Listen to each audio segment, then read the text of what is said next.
This lesson is going to be covering variables and how we can set up different variables, the naming convention for variables, that it's case sensitive, how you can name variables, how you can update the values of the variables, and then how you can use the variables within the code. We're also going to be looking at how we can do some quick debugging within the application, adding in comments, multiple line comments, using the console in order to output into the console of the browser window, and then also how we can handle errors as we encounter errors within our JavaScript code that get output into the console. We're going to be covering some of the basics, so let's get started where we left off from the last lesson. We connected to a script file called app1.js, and that allowed us to have some output and interaction with the web page content. When you are editing and creating your JavaScript code, you can use the comments in order to comment out lines of code. So what will happen is that now that line of code will no longer run, it gets grayed out and it gets commented. You can also do multiple line comments, so that's with the / and asterisk, and then come back in to the code with the asterisk and /. So this is a multiple line comment, and you could use either the single line or the multiple line comments in order to add additional context to the code that you're writing. There's also console messages. So the console is what we've got opened here in the developer tools. So we're able to use the console and log out to it. So in this case, I'm going to log out a message of hello. When we refresh the page, we see the message hello being rendered out within the console at the bottom. So you can use the console in order to track information as you're developing your code. And in this case, we're just simply outputting a value of hello that's being output into the console. And notice once again that all of the stuff with the multiple lines and all of the content that's commented out will not run. And you can also comment just after the statement to indicate what the purpose of that statement is. So in this case, I'm messaging it as a test message, and that's the purpose of that. The rest of the code is not going to run within the page. One of the core parts of programming is the use of variables. So they allow us to set values that we can then change and reuse within the code. And the way to declare a variable, we're using the keyword let in JavaScript. And that tells the browser that when it is rendering out this JavaScript code that we're declaring a variable. So I'm going to be creating a variable called first name and assigning a value to it. So you assign a value to first name, which is the variable name, by using the equal sign. And then you have an option to specify different data types that are going to be assigned to this variable. We've already been using the string data type, and that's indicated with the single or the double quotes or the backticks in JavaScript. And I'll show you some examples of that. So you can use the double quotes, so opening and closing the double quotes, and setting up the value as a string with the value of Laurence.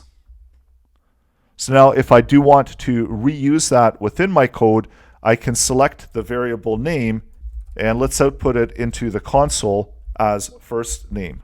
Refresh the code. We see in the console we've got the name Laurence, and then we still have the hello message down below that's coming from the other console message. So instead of having to write the name Laurence, we just reference the variable name Laurence. You can also set the last name as well in the same type of format. In this case, I'm going to use the single quotes. You may want to use single or double quotes. This depends on the style of the coding that you're writing. So typically you might see that we're using double quotes to declare string values. Or you can use the backticks in order to create string values. Let's log all of these variables out into the console. So we've got the first name, we've got the last name, and then we have the full name. So these are all going to be strings that we've created within the JavaScript code. And then at this point, we can reference these strings at any time within the code. One of the advantages to using the backticks, which is the template literals, is that if you do need to have the quotes either single or double quotes, you don't have to break out of the quotes when you're using the backticks. And what I mean by breaking out of the quotes is that, for instance, if you want to have the double quotes within the string, it's actually going to break out of the string. So right now, if I do the double quotes and if I have something like hi, and if I refresh it, we're going to throw an error because now this is no longer a string. And what's happened here with the JavaScript code, when it's reading it, it reads the first string within the quotes, and then it doesn't know what to make out of the hi, so it's going to throw an error, and you can see the error within the console. So if we do want to break out of the quotes, we can always use the backslashes within the string statement, save that, and now we're able to bring in the double quotes. And the same thing goes for the single quotes. So if you want to type hello within the single quotes, you're going to throw an error because once again, it's not able to identify what the meaning of hello is because we're breaking out of the quotes and it thinks the string is complete and it doesn't know what to make of the word hello. So that's where we need to keep it within the string format and use the backticks. And that way we can output the single quotes when we're using the single quotes within the string value. And one of the nice things about the backticks is that typically you don't have to break out of the backticks.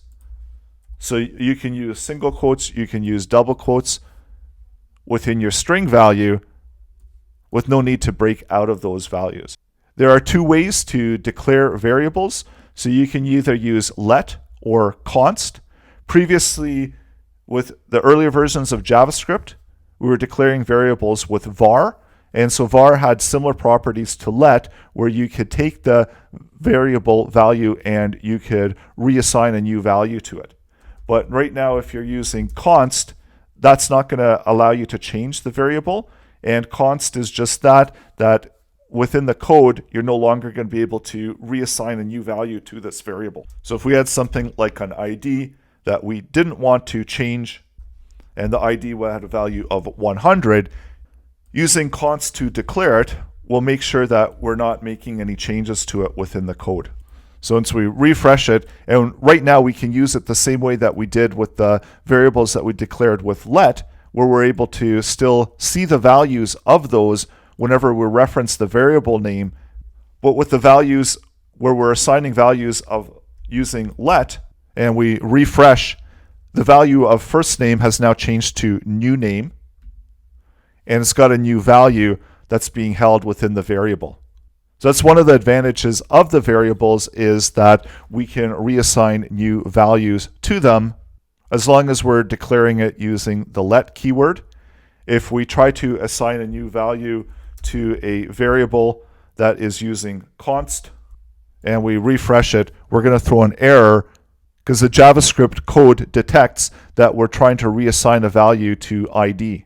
And this is useful if you've got a lot of JavaScript code and if you want to make sure that certain variables and values don't get new assigned values to them, then you could use const to ensure that we're not redeclaring them and that we can be certain that they're not going to be changing within the code, and when we do want to use them, they're going to be the same value that we had originally when we had declared the value. So let's comment out that as it's throwing an error in the code. And I just wanted to note that for most of the upcoming lessons, I am going to be using either the single quotes or the backticks. When you are creating names for your variable, the names should have some semantic meaning to what is going to be contained within the variable. So that way, when you are referencing it within the code, it's going to be easier to remember what that variable is containing and the purpose of the variable. When it comes to naming variables, you can start the variable name with upper or lowercase. Typically, we do start with the lowercase, and if we have two words, then the second word, we're not allowed to have spaces, but the second word is going to start with an uppercase. So we do a camel case styling in order to identify that this is two separate words where we've got first name, last name, and full name, because if we were to add in a space, it would once again throw an error because this is no longer just one variable, and variables can't have spaces within them. They also can't start with numbers. So you can't start a variable with a number, and once again, that's going to throw an error, but we can contain numbers within the variable name. So as long as it's not the first character within the variable name, numbers are fine to use as characters within the variable name. It is also case sensitive. So if we declare a variable called ID, it's going to be different than the variable ID. So it is case sensitive. You can also use the $sign or the underscore within the variable name, just as you do other letters and characters. If the variable name changes and you're trying to reference to that variable name, it'll throw an error that the last name is not defined.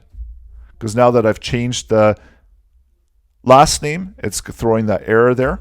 So best practice when you are using variables to declare all of your variables at the top of the JavaScript code, and that way you have the starting values of the variables that then you can use when you are writing the rest of your code. I'm going to comment that one out as well as comment this one out. If you try to reuse and declare the variable that's already been declared, so we've already got full name declared, and we'll try to declare full name again with a different value and save it. Once again, we're going to throw an error, and the error is going to give us the context of why the error is, and it'll say full name has already been declared. So we can't declare the variable the second time if it's already been declared. So once again, best practice to keep all of your variables declared in the beginning of the script, and then throughout the script, you can reassign new values to them as needed. So go ahead and try it out. Create some string values, use the single quotes, the backticks, assign a new value to it, and then use the console log to output those variable values into the console of your browser, and you can be ready to move on to the next lesson.